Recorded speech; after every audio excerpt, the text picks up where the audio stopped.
আমি পড়ে গেলাম অনেক আজকে একটা মিনি ব্লগ শেয়ার করবো।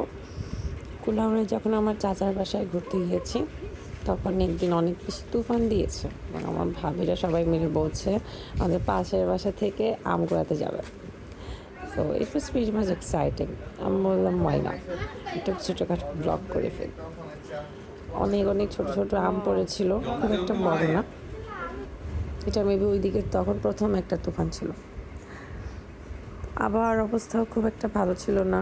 স্টিল আমরা আম টাম কুড়ালাম, তারপরে আমরা সবাই বাসায় চলে আসলাম। অনেকগুলো আম পেয়েছি,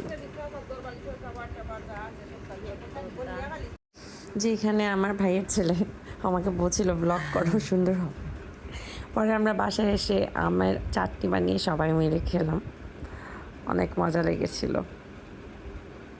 this is it, this is for today's blog.